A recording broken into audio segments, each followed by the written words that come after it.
كما يمسكم زي خبركم تخطاتلتين لومي سوني سلسته تكمتي ساعه 9 سدالو زينا مسنادو في المالنا مساهم صنح بيترس منغستي ارسته زينا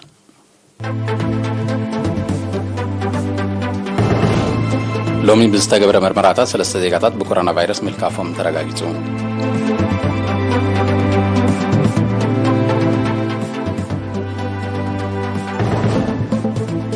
عبد زوبا غاشباركات عنا تقسنا يمزانو استمرو عبد مكلخال حمامات مسغن استواصو يغبرالو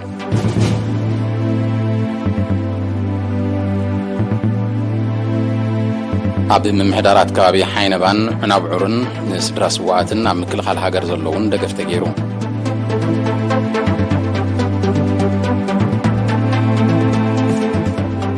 مراحت هاجراتن منسترات اكبابن افريكا ساتفو زلو على كليما عبد ديمقراطية ريبابليك كونغو يكايدالو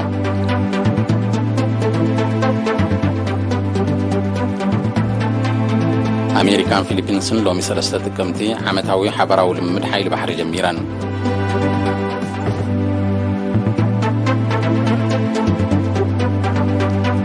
عب إيران تولي زلو هزباو نعب نعقرقرن يدقد أماوين حيلتات كم زلو منغست إيران وغيسون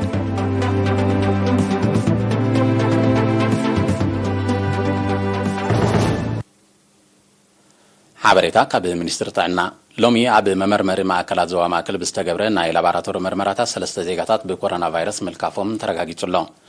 نساتم دما حدا كاب اخريا حدا كاب دنب سنبل حدا دما كاب سنعفيم بز مسرت تقلال عطري بكورونا فيروس تلف زيغاتات كساب لومي 10173 بصحلو 10065 كاب زيوم حاوي مستفانو 103 بمستفلي حمشت دما غينا كنكن زغبرلهم زلويم منستر طعنا سلسته تكمتي 2022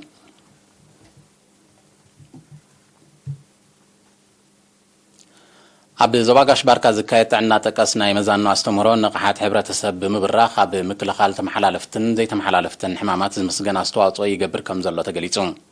نتمدب نمغمغام بهاي كوتا بستخايد ركب تي چنفر منستر عنا مسابيته صحفت منستر توريزم تمرتي عيون محبراو دحنتن كومون مس هاجراوين محبرات بموهار زكايدو مزناو استمرو وصيتاو مخانو تحبيرون عبد جنفر منستر طعنا زواغاش باركا حلافي احدو غوسغوسن حبريتن اتو سلطان حاغوس بزهاو قال اب نوزباتات غولج تسني هايكوتا فورتساوا غونيه بارونتو موغولونا غوردتن كايد صنح مدبات استمرو مزانو اب مكلخال حمامات ناي بحر لوط نممصا حغاز خوينو كم ترخبار ديم وانا دايركتور كفل محبر اغلغلوت اتو فرانكو كوبابا بوغونو اتي مس مشاركتا اكلات بموهار زكاي زلو مزناو طعنا تقس استمرو اب مكلخال حمامات كومون اقداسنت كبابياو صريتن كتتل طعنا ادن حصانن تبصحين زلو درجه زغلح مخانو ابريهم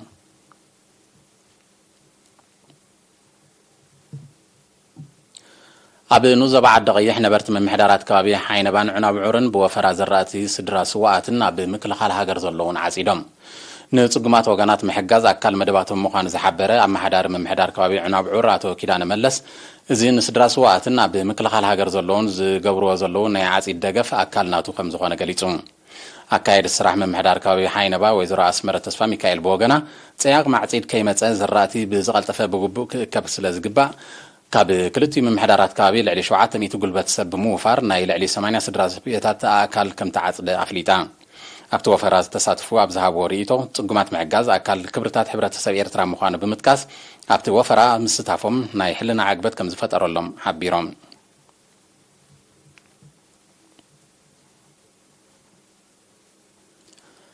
اب زواد وبنو زوا مايمنه اب منسيا زغبر وفري بموهدات كقصل ولد دما زلعل اجام كهلوم مزغاغر غريبو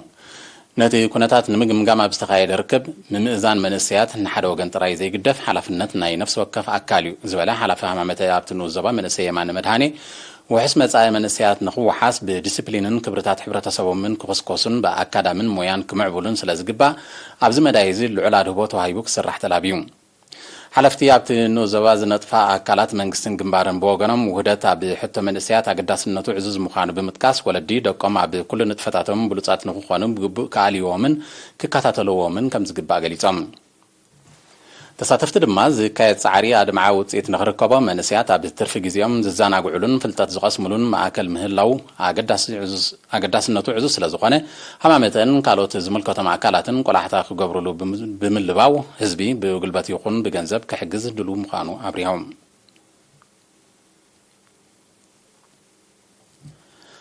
ኣብ ኑዘባ ሽዕብ ብደረጃኮም ሰፊሕ ወፍረታት ምዕቃብ ማይን ሓመድን ምግራብን ይሰላሰል ኣሎ እቲ ንጥፈታት ምክልኻል ኣቐዲሙ ዝተተኽለ ኣግራብ ሙቕዓት ንፈልሲ ዝኸውን ጎዳጉዲ ከምኡውን ምዕቃብ ሓመድን ማይን ከም ዘጠቓልል ዝሓበረ ሓላፊ ቤት ጽሕፈት ሕርሻት ኑዘባ ኣቶ ሙሳፋ ዛጊት ኣስታት 200 ጎዳጉዲ ተኳዒቱ ከም ዘሎ ኣፍሊጡ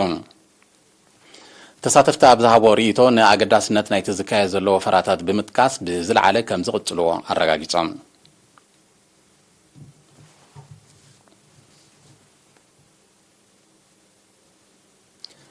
ዝኸብርኩም ተኸታተልቲ ዝስዕብ ኣህጉራዊ ዜናታት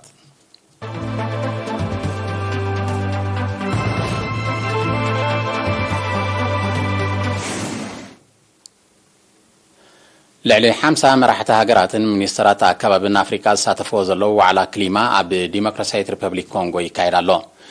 ቀንዲ ዕላማ ናይዚ ዋዕላ ሃገራት ኣፍሪካ ኣብ ዝመጽእ ወርሒ ሕዳር ኣብ ግብጺ ኣብ ዝቃናዕ መበል 27 ዓመታዊ ዋዕላ ክሊማ ውድብ ሕብራት ሃገራት ሒዘንኦ ክቐርባ ኣብ ዝኽእላ ዛዕባታት ንምዝታይ ምዃኑ እዩ ዝግለጽ ኣብ ፈለማ ዝሓለፈ ወርሒ መስከረም ኣብ ጋቦን ኣብ ዝተኻየደ ተመሳሳሊ ዋዕላ ናይ ህላውነት ስጋት ኮይኑ ዘሎ ክሊማዊ ነውፂ ንምግታእ ሃገራት ኣፍሪካ ሓበራዊ ጻዕረን ካሕይላ ጻውዒት ምቕራቡ ይዝከር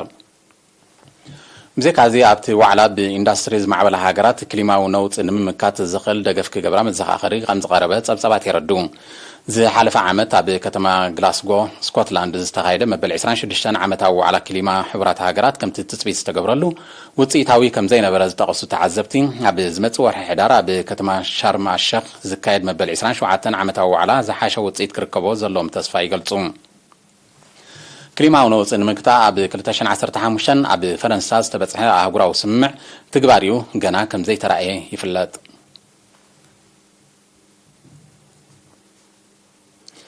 ኣሜሪካን ፊሊፒንስን ሎሚ 3 ጥቅምቲ ዓመታዊ ሓበራዊ ልምድ ሓይሊ ባሕሪ ጀሚረን ኣብዚ ኣብ መሬት ፊሊፒንስ ዝካየድ ዘሎ ንክልተ ሳምንታት ዝቕጽል ሓበራዊ ልምምድ ካብ ክልቴን ሃገራት ልዕሊ 3000 ወታደራትን ብርክት ዝበላ መራኸቢ ውግን ይሳተፋ ኣለዋ ዓላማት ልምምድ ወታደራዊ ዝምድና ክልቴን ሃገራት ንምድንፋዕ ምዃኑ እኳ ይግለጽ እንተሎ ኣብ ባሕሪ ደቡብ ቻይና ተፈጢሩ ዘሎ ናይ እጀታ ምስሕሓብ መሊሱ ከጋድዶ ከም ዝኽእል ግና ወታደራውያን ተንተንቲ ይሕብሩ ኣብቲ ማያዊ ኣካል ዝዓበየ እጀታ ከም ዘለዋ እትምጉት ቻይና ነዚ ክሳብ 14 ጥቅምቲ ዝቕጽል ልምምድ ብዕቱብ ከም ትከታተሎ ብኣጉ ይጥቀስ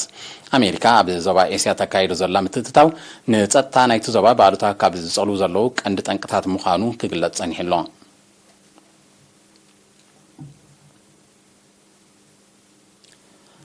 ኣብ ኢራን ተወሊዑ ዘሎ ህዝባዊ ናዕብን ዕግርግርን ኢድ ግዳማውያን ሓይልታት ከም ዘለዎ መንግስቲ ኢራን ወቂሱ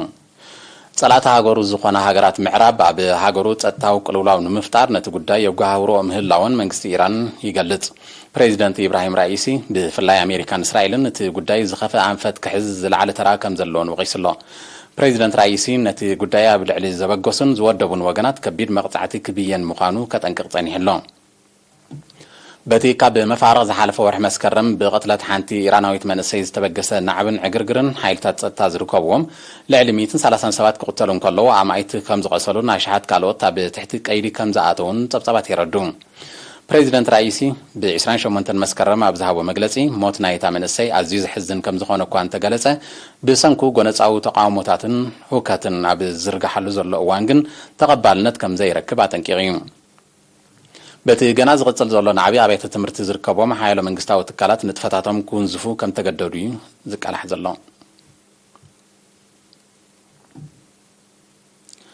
ሽወዳናዊ ኪላት ስነ ፍልጠት ስቫንታ ፓቦ ተዓዋቲ ሽልማት ኖቤል ዓውዲ ሕክምና ናይ ዓመት 2022 ኮይኑ ስቫንታ ፓቦ ኣብ ፍልቀት ደቂ ሰብ ዝገበሮ ውጽኢታዊ ኣበርክቶ ነዚ ሽልማት ከም ዝበቕዐ ተፈሊጡ እቲ ዓወት ዝዓበየ ስራሕ ንኽሰርሕ ድፊት ክፈጥረሉ ምዃኑ ስቫንታ ፓቦ ሓቢሩ ኣሎ ኣብ ዝሓለፈ ዓመት ክልተ ኣሜሪካውያን ኪላታት ስነ ፍልጠት ተዓወቲ ሽልማት ኖቤል ዓውዲ ሕክምና ከም ዝኾኑ ይዝከር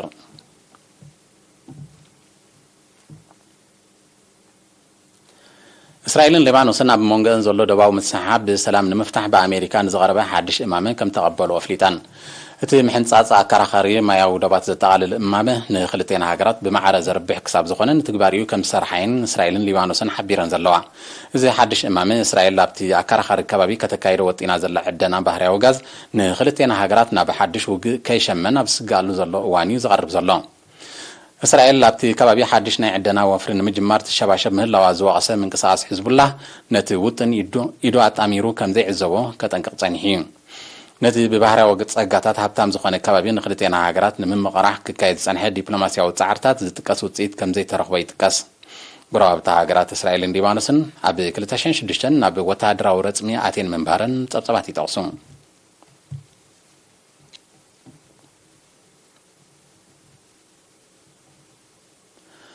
ኣብ ሕብራት መንግስታት ኣሜሪካ ዝካየድ ርእሰ ቅትለት ኣብ 2021 ብልዕሊ 4 ሚእታዊት ከም ዝወሰኸ ስታቲስቲካዊ ጸብጸባት ሃገር ሓቢሮም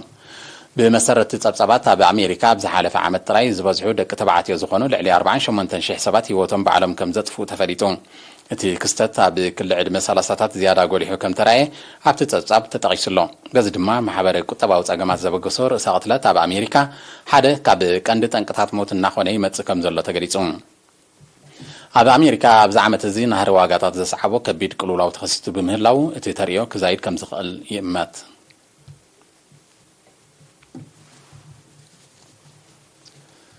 ዝኸበርኩም ተኸታተልቲ ዜና ንምፍጻም ኣርስታቱ ሎም ብዝተገብረ ምርመራታት 3 ዜጋታት ብኮሮና ቫይረስ ምልካፎም ተረጋጊጹ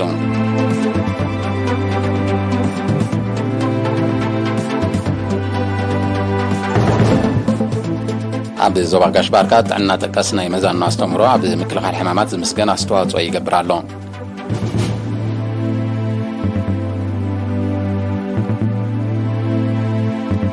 ኣብ ምምሕዳራት ከባቢ ሓይነባን ዑናብዑርን ስድራ ስዋኣትን ኣብ ምክልኻል ሃገር ዘለውን ድገፍ ተገይሩ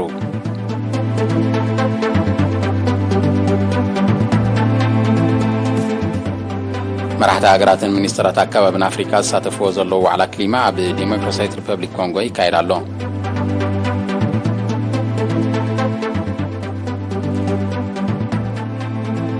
ኣሜሪካን ፊሊፒንስን ሎም 3 ጥቅምቲ ዓመታዊ ሓበራዊ ልምምድ ሓይሊ ባሕሪ ጀሚረን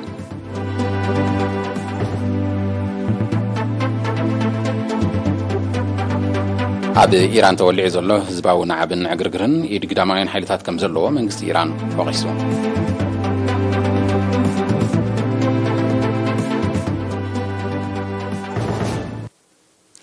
ዝኸበርኩም ተኸታተልቲ ዜና ተፈጺሙ ምስ ተረፉ መደባትና ሰላም